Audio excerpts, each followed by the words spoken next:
Good afternoon, everyone. Welcome. Thank you for being here. I'm Brian Fariso, Director of the Portland Art Museum. Thank you again for attending this very special lecture and occasion as we celebrate the outstanding tenure of Dr. Maribeth Graybill, the Arlene and Harold Schnitzer Curator,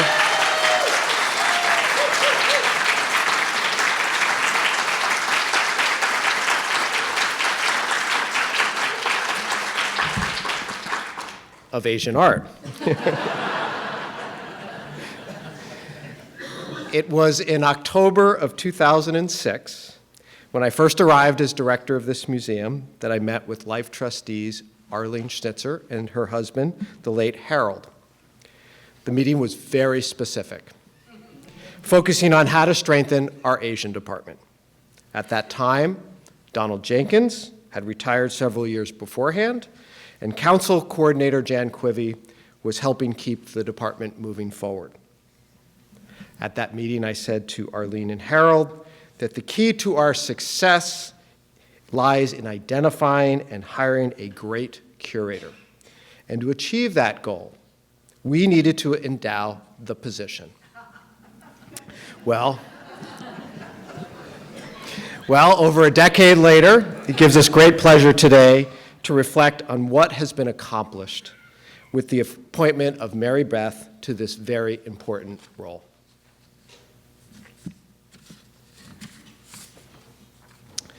Maribeth arrived in December of 2007 with an impressive background that included a residency in Japan, undergraduate and graduate degrees in Asian art, extensive postdoctoral experience, 20 years teaching at the University of California, Berkeley and Swarthmore College, and 6 years as senior curator of Asian art at the University of Michigan Museum of Art.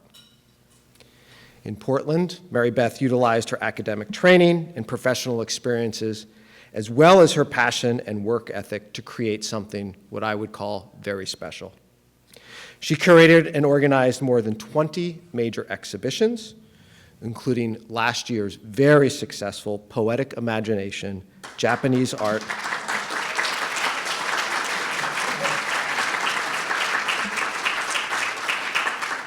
selections from the collection of Mary and Chini Coles, who are here with us today.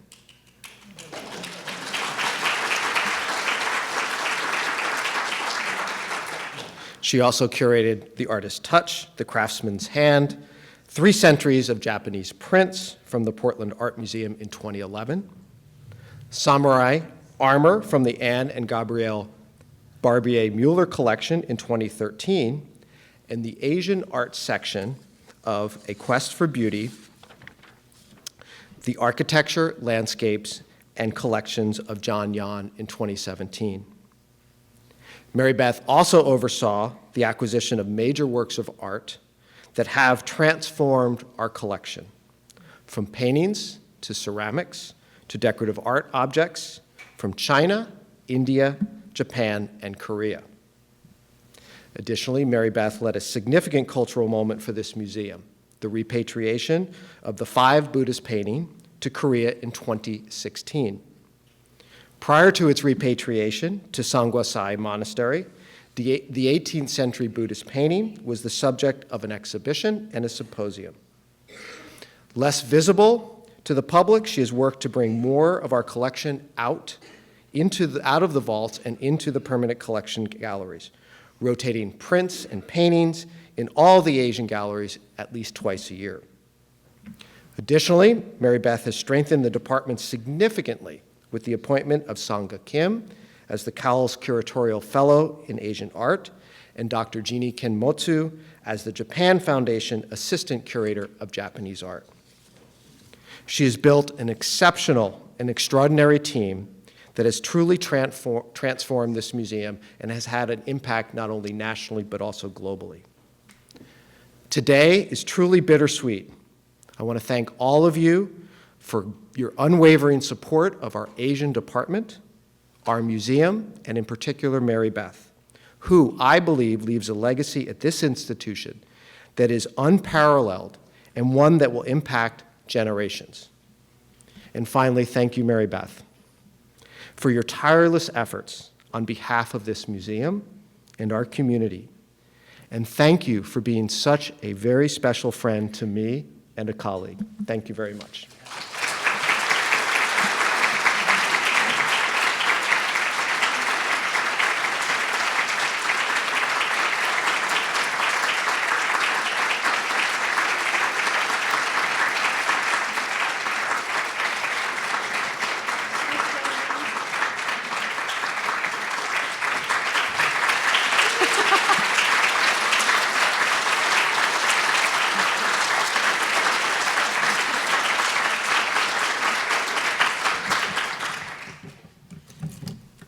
Thank you.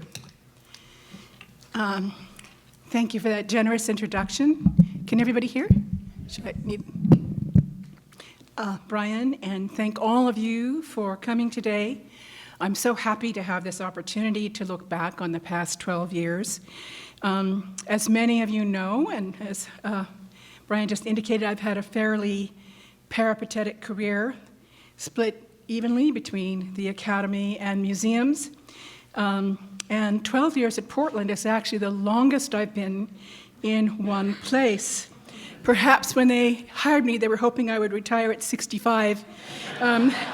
But I'm very grateful that Portland is the place where I ended up. I said when I moved here that I thought it was the last livable city on the West Coast. And although some things have worsened in the interim, I still think that. I'm very happy to call Portland my home. There are many people I would like to thank today, and I can't begin to name them all, but please indulge me for a few while I introduce a few of them. This is, of course, Arlene and Harold Schnitzer, who endowed the position not too many months after I arrived. And that has made such an extraordinary difference. I felt that I could goof off and Brian couldn't fire me.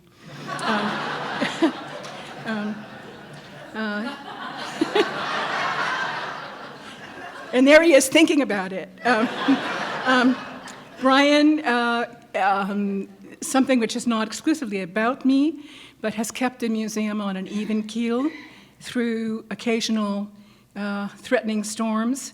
But more important to me as an individual, he is a director who is supportive of his curatorial staff, and he believes in the importance of research.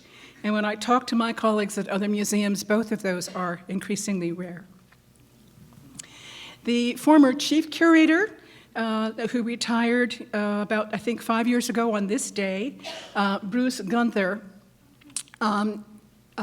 set impossible standards and consistently showed me how I might get close to them. But he had an extraordinary influence on teaching me and reteaching me how to be a curator.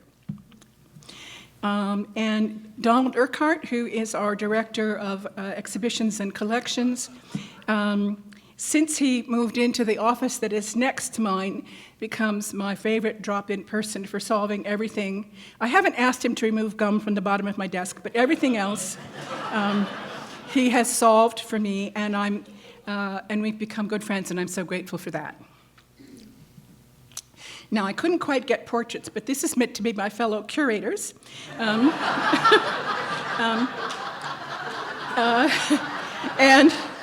I couldn't ask for better colleagues. For 12 years, although I am the longest one, but we've worked alongside one another with no acrimony, and I think that's a record in the museum world. And this is meant to be Charles and Jan. Jan Quivy, the council coordinator for all of the councils at the museum, and Charles, I really think of as the boss of the curatorial department. But the two of them provide me with help practically many, many times a day. Charles is also a great problem solver, and Jan has this unparalleled understanding, a history of the museum and its personalities. And every time I plan to do something really wonky, she pulls me back. And this is the museum staff. Without the engagement of nearly every department, neither I nor any curator could buy, catalog, display, or interpret art. There's never enough opportunity to express thanks to the other departments in the museum, so I want to do it again, to do it today. And then finally, the Asian Art Council. This is a photograph from last June of many of the past and current presidents.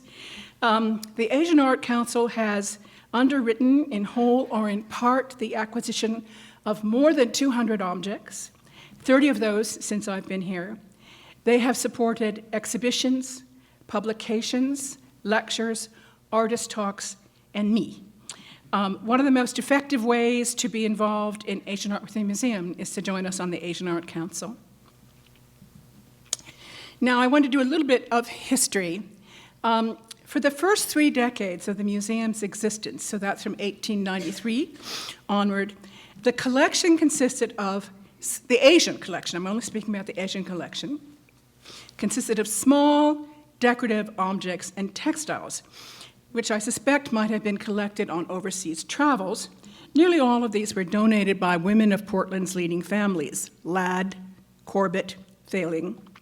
And you see here an example of a fragment of a blouse, which is in fairly bad condition. And this was the sort of thing that they thought was absolutely fascinating. And some things like this were on display for, I think, 7 years at one time.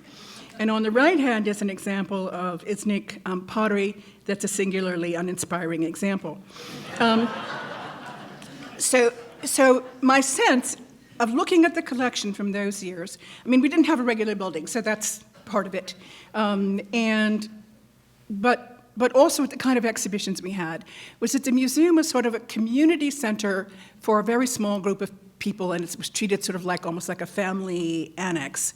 But the year that we moved to this building, 1932, that the Belusky building came in, was the transformative moment. The family of Mary Andrews Ladd donated in her name more than 750 Japanese prints and woodblock books. This is the big quantum leap. It put Asian art as one of the core critical mass collections at the museum. It made this museum worthy of attention around the world. So that gift cannot be overemphasized for its importance. And with that gift of 750 some, the collection came up to 821. So we had that, and it was, and as near as I can reconstruct things, the year that the museum opened, which was in October of 1932, one side, and I don't know whether it was on the left or the right of the Warren foyer, was given to an exhibition of her works. So my great, great thanks to that family.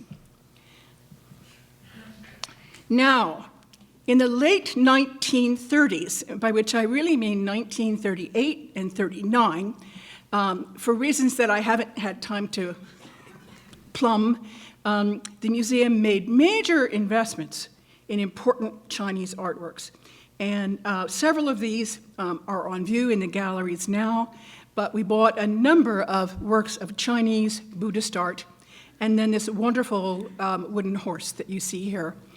So that was in the 30s, and so was this extraordinary stele from representing a particular regional style in China. Why was that sudden burst of major investments happening in the late 30s? I can think of a couple of things. One, the 30s was an era of civil war and chaos in China, so a lot of things were getting out, and there were dealers who had things that were available. I don't know who in the museum was advocating for us to make purchases of these works at that time. Maybe when I'm retired, I'll have time to check that out. But these pieces are of extraordinary quality and still sort of touchstones for the museum. Then there's sort of a gap, and in the mid-1950s, we started buying things from C.T. Liu, who was probably the most famous dealer in the country of Asian art based in New York. And the pieces that we bought there are world-class. The one on the left is a Shang Dynasty hu, or wine vessel. It has been, since the day I arrived, one of the pieces in the museum that I love the most. And on the right, bought the same year, a very rare and unusual upright bell. So both of these are from Bronze Age China. They stand up to any work anywhere in the world. And they're the only ones we have, but they're really good. We also bought Indian things from him. On the left is a very fine sculpture from Gunther, and on the right, a figure of the great god Shiva dancing. And I do know, in the case of the Shiva, that one of the reasons we got it is that John Yon badgered people until they finally raised the money and made it happen. There are interesting documents about, for example, a certain patron had come to the museum and really wanted to give us money to buy early American furniture. And the museum really wasn't interested in early American furniture. But so in these notes from the dealer, apparently somebody finally persuaded her to put forth the money for Asian art, and so we bought a few things then. One last purchase from C.T. Liu is this astonishing hand scroll by the great Ming Dynasty painter Shenzhou. And this work, when I first came here, essentially I thought that it was too good to be true. But let me say that many scholars have come through and looked at it in the meantime, and what we have absolutely established, not only is it authentic, but there's a little seal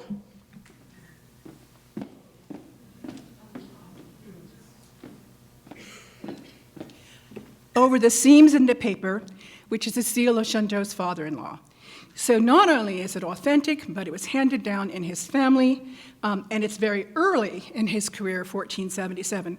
So we have just another world-class piece from C.T. Liu in our collection. Now I'm going to look at the sort of more recent past and things that have happened in the period while I have been here. And when I arrived, this is what our vault looked like. We had shelving that was plywood shelves put together, and our chief registrar, she's now director of collections, Heather Boucher, worked tirelessly to wrap styrofoam collars about pieces to make little belts so they wouldn't fall off when we had an earthquake. But the fact remains that if you wanted something at the back of a drawer, you had to pull out 14 things to pull it out. It was a nightmare situation, and although that room is kept very clean, if you left something there for a while, dust would settle on it, and it was like you really need to take it to the dentist to have the tartar removed. It was really awful. So yes, that is what I arrived to find. And in 2014, we received a grant, and it was something that registrars, digital services, a lot of departments worked on. We wrote a grant proposal to the Institute for Museum and Library Services, and we got, I think, close to $100,000. And we asked for the grant to rehouse Asian paintings, ceramics, and lacquerware. And this completely transformed a huge section of our vault. You can see there's a sort of one open section that is useful for things that are in transit, but then closed doors so that things are protected from dust. And then these kinds of specialized shallow shelves, which are perfect for Asian ceramics. And on the right-hand side, that may be hard to figure out, but that's very specialized shelving for Japanese folding screens. So we went from misery to heaven. It was really an extraordinary difference, and this has just, made a great difference also in the health of our objects. So that was a great thing that happened. Then I want to talk a little bit about online collections. I could actually go on at great length about how bad things used to be, but we did not have an in-house photographer, and when Lynn Katsumoto, who's here today, and I wanted to survey the print collection to decide which works to put in the exhibition, we had to look at each one and photograph them ourselves. That was, anyway, so that was time-consuming and unhappy. But But also, curators were not allowed to put data in the database. So if we learned that we had the wrong name, or most important for us, right now all of our database information is bilingual, so the Japanese material has Japanese information for the artist and the title, Chinese, Korean, same. But we weren't allowed to type stuff into the database because the registrar in charge was certain that we would muck it up. And also the database then couldn't accept Chinese characters. So we had to write this stuff out on Word and send it to her to put in when she had free time. But what you see now is an example of the kind of information that appears online. We have the titles in Japanese, Chinese characters, or Korean. Then we have what it's pronounced like in the original language. Actually, that I didn't put them all here. So we, under the leadership of Jeannie Kenmotsu, who's now a little bit ways through her third year here, and with photography by Ben, we now are, I think, amongst the leading museums in the country in terms of the completeness and the scholarly content of what we put online. So that leads me to Jeannie Kenmotsu and this Japan Digital initiative. We had an opportunity. The Japan Foundation announced a grant. It was unprecedented in my entire career. I'd never heard of anything like this, so it was new. Museum infrastructure grant. And you could apply for positions, and you could apply for exhibitions. And we actually asked for two things, but one of them was a position. And I wanted someone who could be devoted full-time to prints. The reason for that is that proper cataloging of a certain kind of Japanese print can take up to a week to research. I just, couldn't go on doing it myself. So we had, so the Japan Foundation agreed to fund that for 5 years, and I really hope we find a way to extend it beyond that, because this is an ongoing core part of our collection, and it is very, very difficult to catalog it all. So anyway, Jeannie has been managing all of that, and Ben Court, who's our in-house photographer, was able, with the funding from the IMLS, to buy camera equipment that costs many tens of thousands of dollars. So we're now taking extraordinary images, and these are getting online as they're getting researched. The second part of the Japan Foundation grant we wrote up as being about exhibition installation, but also sort of segueing that into gallery design. So in the first year, the chief prep and I took a little trip to some major American museum collections to look at how people are displaying Japanese art now. And we brought in some lessons from that. And the second year of the grant, we created some of the furniture for this show, including those shallow cases that you see there. And this year, we are recycling those cases. You'll see them in the Korean painting exhibition. And we are in the process, it's taking longer than we expected, of making some changes in the central Japanese galleries, but that's happening with Japan Foundation funding. Now I'm going to turn to some favorite acquisitions. One of my first major acquisitions in 2008 was this Ganesha. He is the Indian god the god of auspicious beginnings. And given the South Asian population in Greater Portland, I thought that expanding our Indian South Asian collection would be a good idea. Also, our Shiva, which you saw before, had absolutely no context whatsoever. So I persuaded the museum to let me buy this at auction in 2008. And I'm very happy that Shiva is now with his dad. That Ganesh is with his dad and that Ganesha is here. But my hopes that this would lead to growth of the South Asian collection were dashed. There have been changes in the market itself, but also our own standards about provenance have ruled out subsequent purchases of historical Indian art. When the rules now accepted by accredited museums is that we will not buy something unless its provenance proves that it was out of the country of origin by 1970. And those works are few and far between, and when they come up, museums with greater sources than ours can afford to buy them, and we can't. So the solution was we created a gallery of sacred arts of Asia, and there go two other early and beloved acquisitions. On the right, you see the two lion dogs that guard Buddhist temples and shrines in Japan. We got those in 2011. Those are 12th century. And on the left is this very studly image of a guardian king of heaven, 13th century, and we bought that in 2014. So I was very happy to be able to kind of create this space of sacred sculpture, because, as I say, we had very little sacred art at all.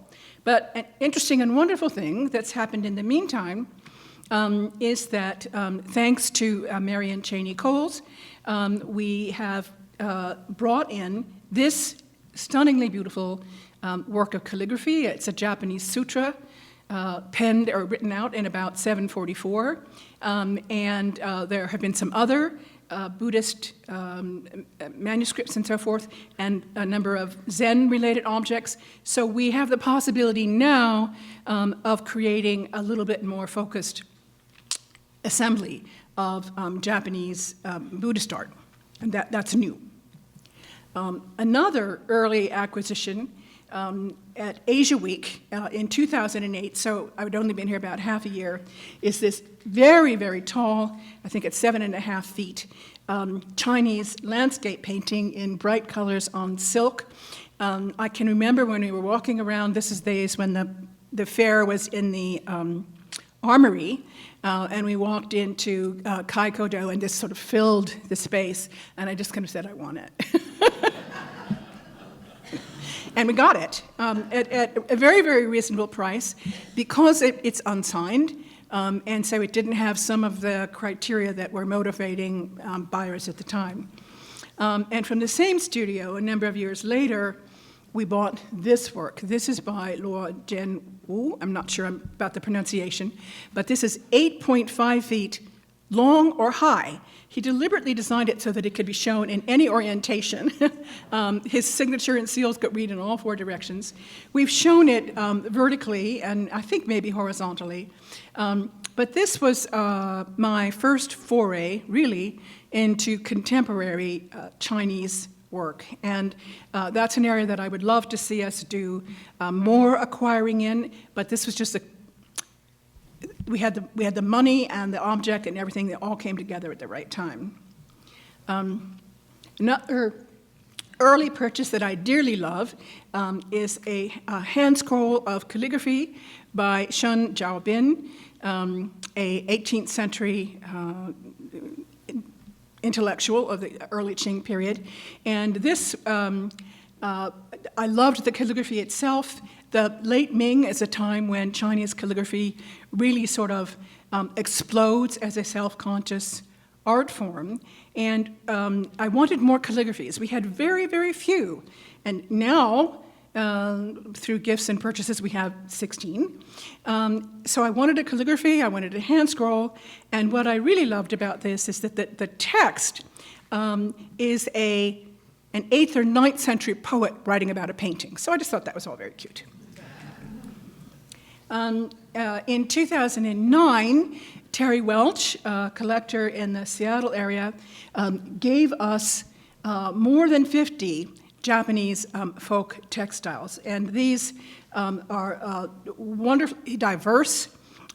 It's a really great collection, and because they're mostly futon covers, they don't pose too many problems of storage, and they're always popular with the public.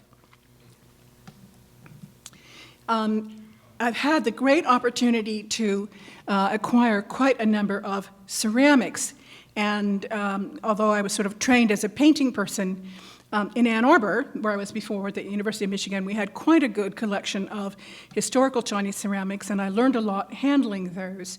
But also just, I think I'm personally drawn to ceramics.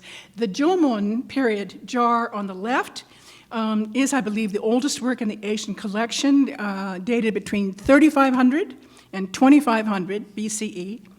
And we got that at one of these wonderful events that the museum did a few times. It was called New for the Wall, and that was a party where people paid a certain amount of money to come, and then they got to vote.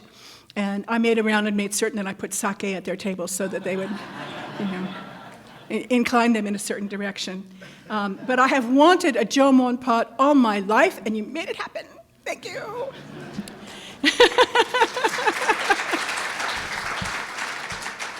And on the right is a work by Fujikasa Satoko, who I think is without question one of the most exciting ceramic artists working in Japan today. This is a work from 2011, which is about the time she was being discovered in the United States. And this originally came to us as a loan, and then the Asian Art Council helped us acquire it from the collectors, and it's still really a spectacular piece. Now, her works appear in the Met, sort of all the prestige institutions, but I think we were one of the first to have a work by her. And she's come and spoke, gave a lecture for the Asian Art Council, and I hope that that relationship continues. And then sort of in the middle, so you sort of had very ancient and fairly recent, are two works that date to the Momoyama period. The one on the left is a cold water bucket for the tea ceremony that, again, if you came with me to New York in 2005, you saw me walk into that room and go, ah! So somehow they managed to get that, and actually Marianne Cheney Coles helped us with that acquisition. And on the right is a work that I hope will come into the collection soon. It's also Momoyama period. So Momoyama period is this moment between 1573 and 1615 when Japan is on this cusp of moving from constant countrywide civil war towards unification. And it's a time when warlords, I think that's a good translation for them, warlords are competing to have the greatest art. They didn't have golf in those days. So fabulous things were made, and they were being funded at extravagant amounts. And I know that when the people that were with me in New York at Asia Week, they saw the bucket and they said, well, Maribeth, it's a bucket. And I've not always been successful at persuading other people that something is wonderful. And I had at a collections committee someone challenge me for, well, wasn't this pot used? So what we try to do, you notice I'm not giving out names. What we try to do, what I have tried to do, is have the collections reflect the values, and sometimes, many centuries old, the well-established values and artistic taste of the cultures that we are aspiring to display. So, and I've had the good fortune, because I've been studying Japanese art for 40 years and spent 8 years in Japan learning the language, that I feel that I've had a sense of that perspective from the inside. So in the past, there are famous stories about museums that would not collect calligraphy because they said nobody can read it anyway. So I hope that we have been successful in capturing, as I say, things that are valued and prized in the local collection. And these, which would have been used in a tea ceremony, were of extremely high value at the time, and still. Now, when it comes to acquisitions, this is a work that Marianne Cheney Coles gave us last year after it was in the Poetic Imagination show. And Cheney has secret information. He knows that I did my dissertation on poet portraits. And so this is the kind of acquisition where I've been thinking about this kind of object for more than 30 years. I love this kind of object. I never, ever expected to own one because these are very popular with tea ceremony people, and the costs are rather high. So to get this work, and it's difficult to see, you need to look at it really closely, but it's very, very delicately brushed, an imaginary encounter between two poets, or sort of looking at one another. But I'm fairly certain that Cheney knew of my personal interest and gave it to us for that reason, and I want to thank you very much.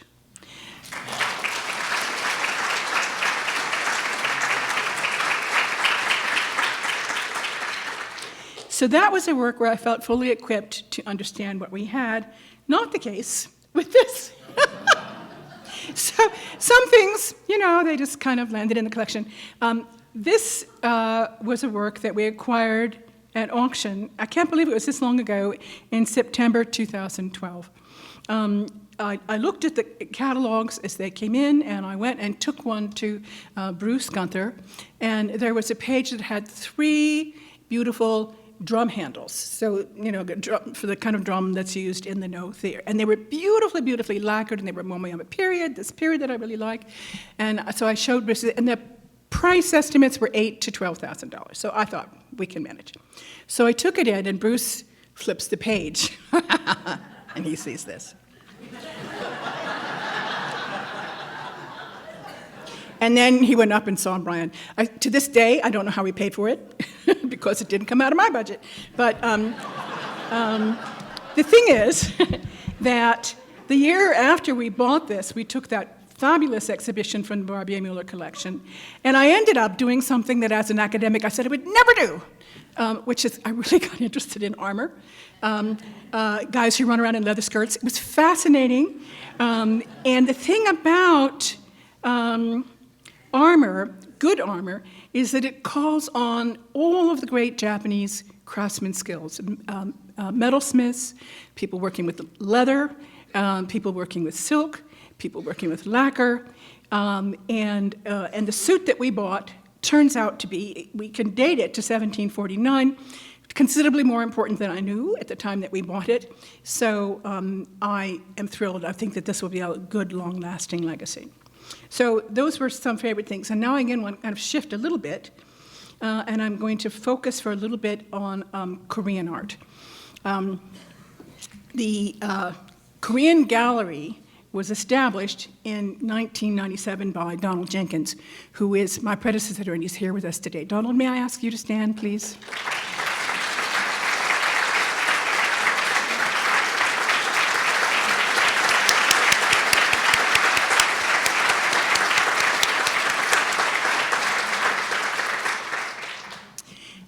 In the late 1980s, when the then director asked curators to sort of think big vision, what kind of future we should have, Donald identified Korean art as an important priority.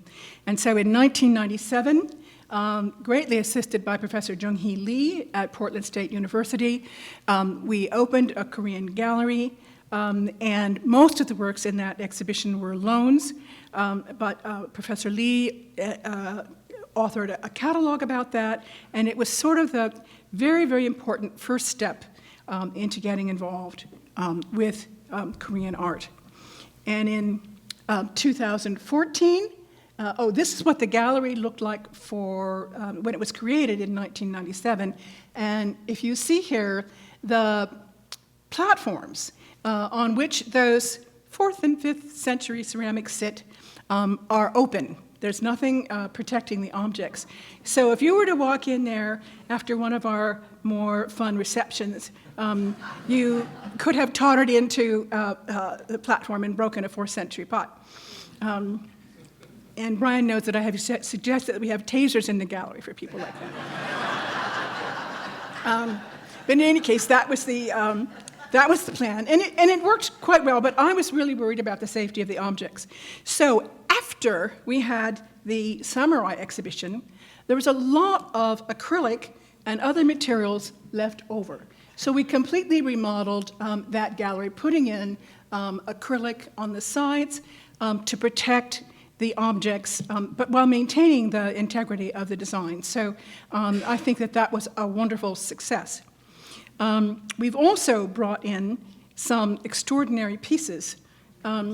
This is a work that we acquired through partial gift and partial purchase from Robert and Sandra Mattielli, who have been major patrons of Korean art at the collection. This is a magnificent piece. I'm going to show you a detail.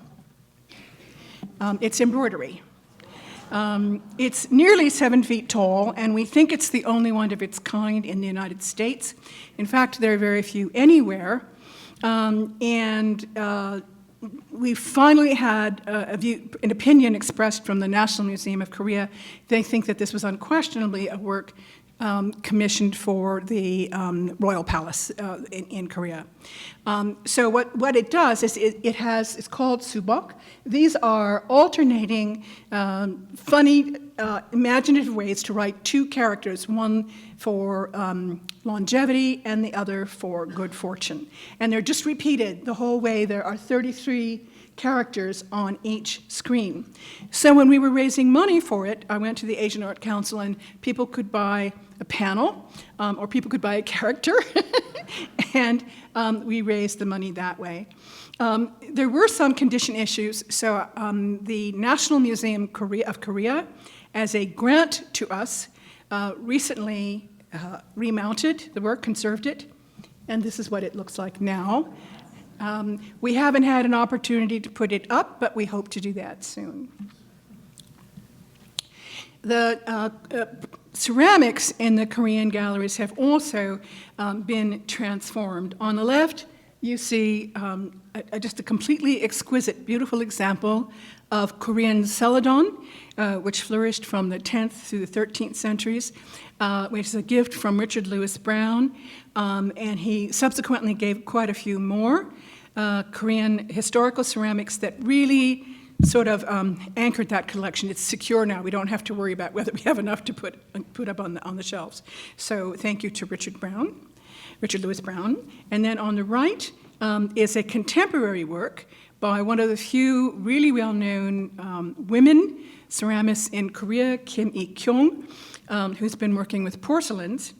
And in this case, when the whole group of us went to Korea, we walked into her gallery, and I suggested that we should get a moon jar, and there were about 5 on view.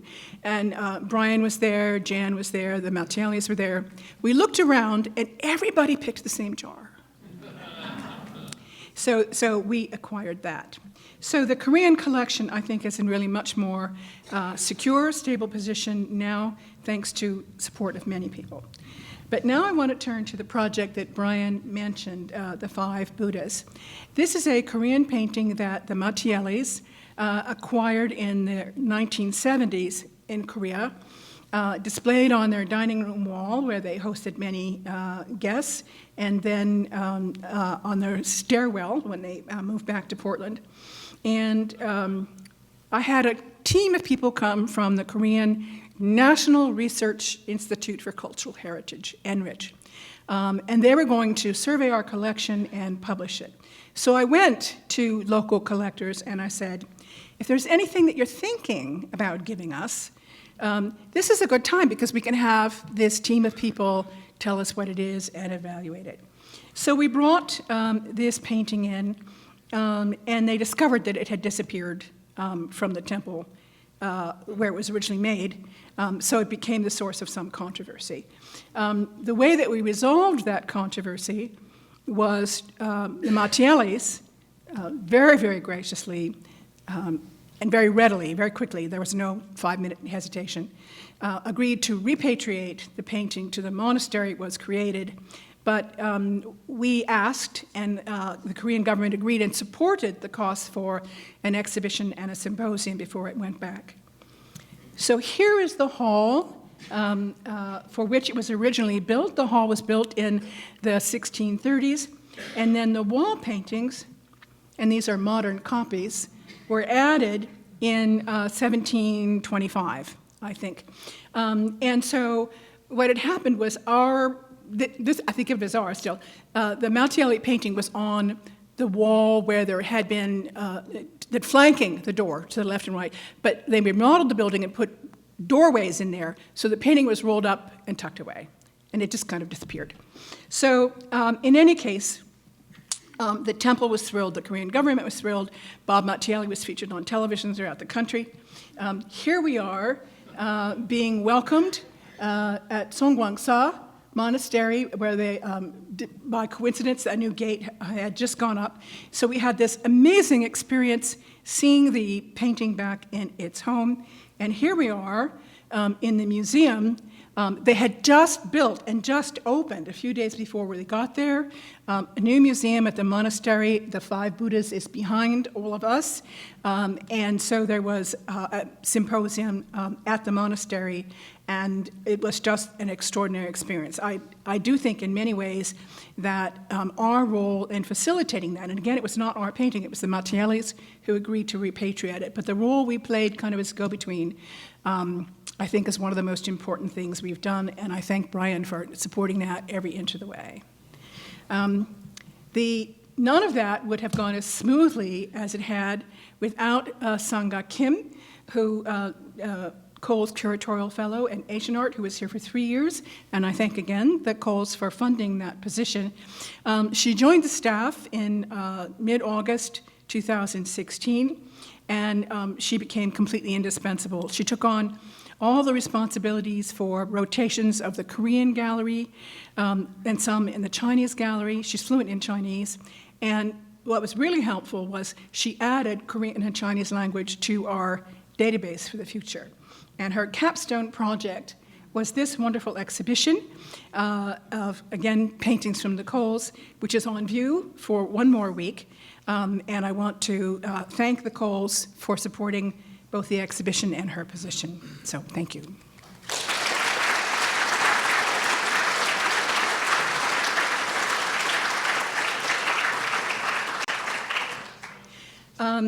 Now, I said that I'd say something about the future. I'm a little hesitant because actually the future shouldn't be decided by me. I'm stepping away.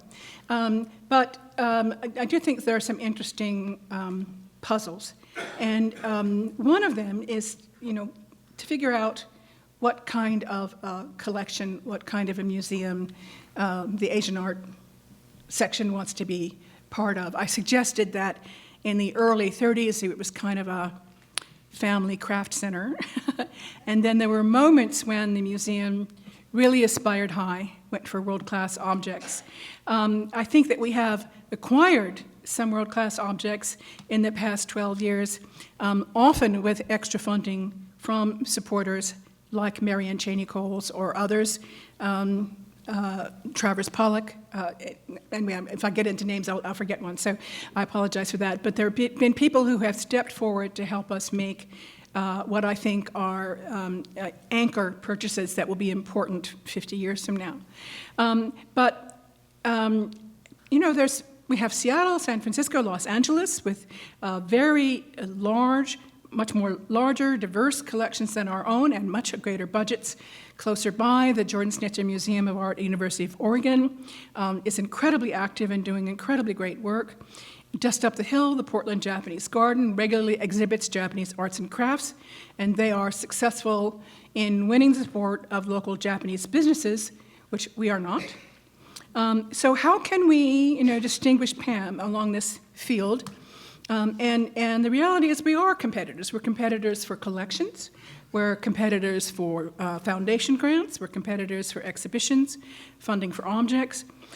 So I think that that's a big question and one that my successor will need to think about with Brian and Dawn going forward. So I think it's a difficult question, and the answers have to be arrived at collectively, and I think that you also, as supporters of Asian art here, should be involved. But I think one of the things is to consider what are the things that make us unique. And so this is where, for example, the Museum of Fine Arts Boston has a collection of Japanese prints that's 18 times larger than ours. And they got enormous grants from various places to put that online and so on and so forth. But in the Asian Art Museum, the Art Institute of Chicago has a collection that's 10 times larger than ours. But we have things they don't have. And that's going to be true sort of throughout the collection. Jeannie has recently delivered a wonderful paper about Mary Andrews Ladd's collecting, and I think that you can see that online on our website. So one of the things that makes us unique is the tastes and the predilections of the collectors who give to us. And in the case of Mary Andrews Ladd, she was buying on the West Coast. She wasn't buying from Frank Lloyd Wright. She wasn't buying from the dealers that the East Coast people were buying from. And we have been promised, and it's underway, a gift of 100 Japanese paintings and calligraphies from Mary and Janie Coles. We brought in the first group, 20 paintings last year. I'm going to present another 20 works tomorrow at the collections committee. But that collection, which is far beyond anything that I actually could have even imagined if you were to ask me to sit down and write a wish list. It spans all the historical periods, the schools of art, but also if I look at the gifts each time, Cheney carefully curates the selection so that the paintings speak to one another. They tell collectively, they tell a narrative that they couldn't tell alone. That's going to be, when at the end of 5 years, when it's all here, that's going to be a narrative that only this museum can tell. So that's one way. Helping people understand what we have is that is unique, and helping people understand that we really do have world-class objects in this collection. Surprise, surprise. So I think that those two things, and seeking grant funding to bring in young scholars, as we did with Sangha Kim's curatorial position or internships, so that we have people here who have time to actually research the collection. So those are ways, but I'm kind of thinking in those regards about how Portland looks to the outside world, how we look to scholars, collectors, students. Our local audience, and the great majority, the overwhelming majority of the visitors are local. They probably really don't care how what we have compares with what's in Seattle or Eugene or San Francisco. They may never go to those museums. Asian Art Council members do, but they might. So I think we need to think harder than I had a chance to in 12 years, how to construct narratives of Asian art that weave our works together so that they tell a fun story, an engaging story, something that helps people to see the art objects in ways that they might not otherwise. Something that we've been thinking about a lot at the museum in the last 2 years as we plan for our expansion in the Roth Pavilion is accessibility. Accessibility to short and tall people, accessibility to people with diminished vision, and so on and so forth. And when we did the Coles exhibition of poetic imagination, I worked closely with the education department who was leading that initiative, and we made some changes in how we designed the exhibition to accommodate, for example, people in wheelchairs.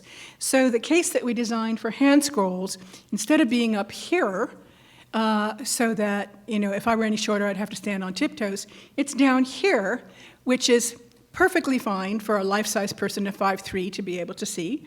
And, but even taller people can see the objects.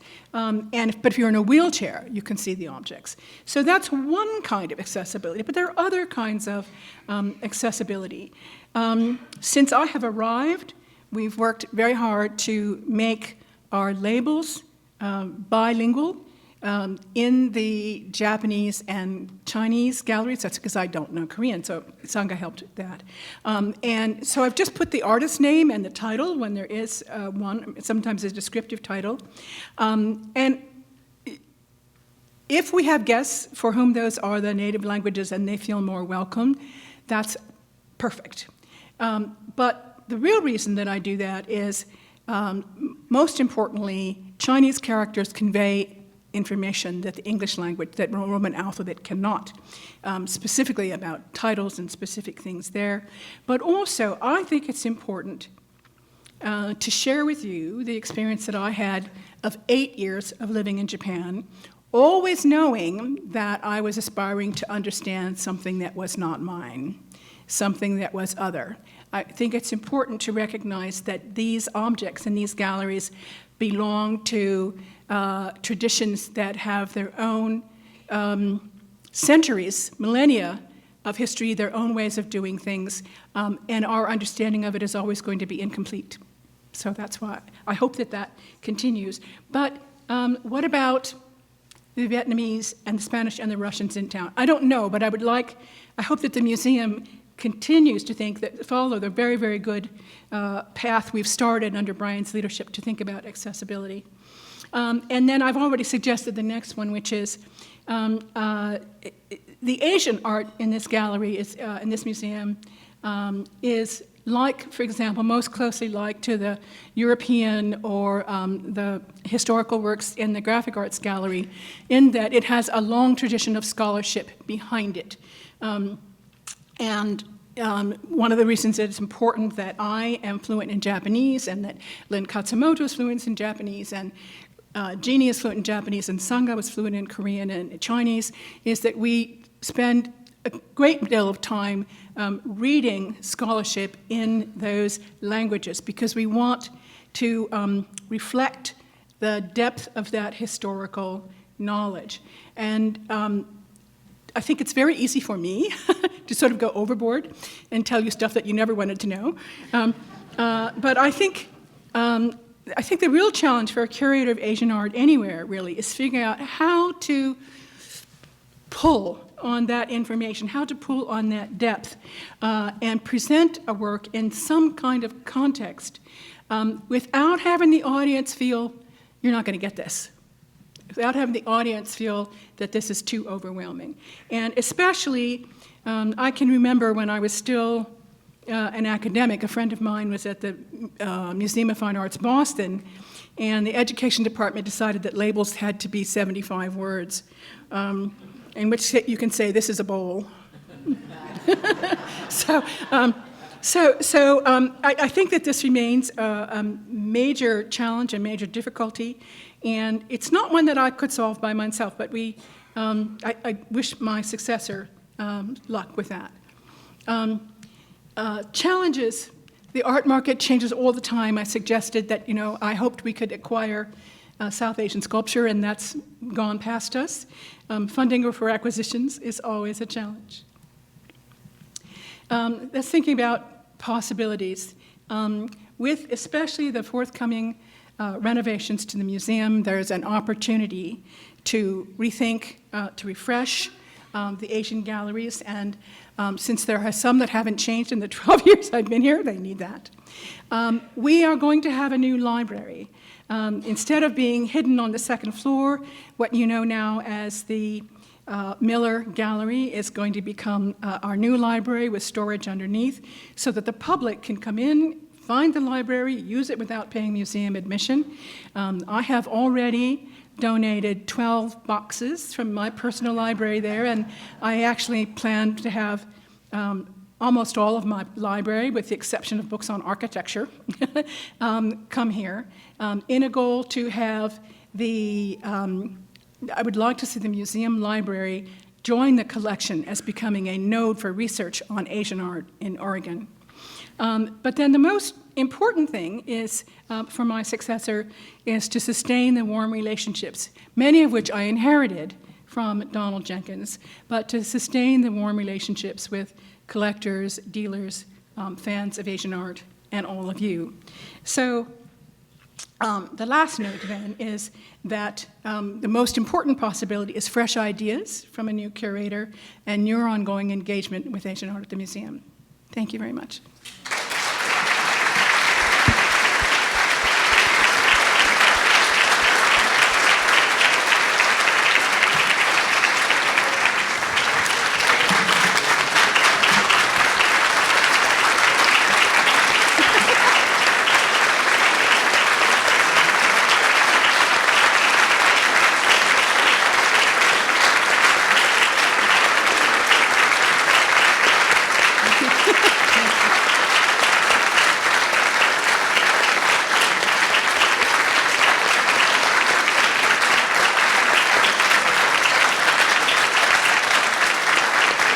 Thank you very much.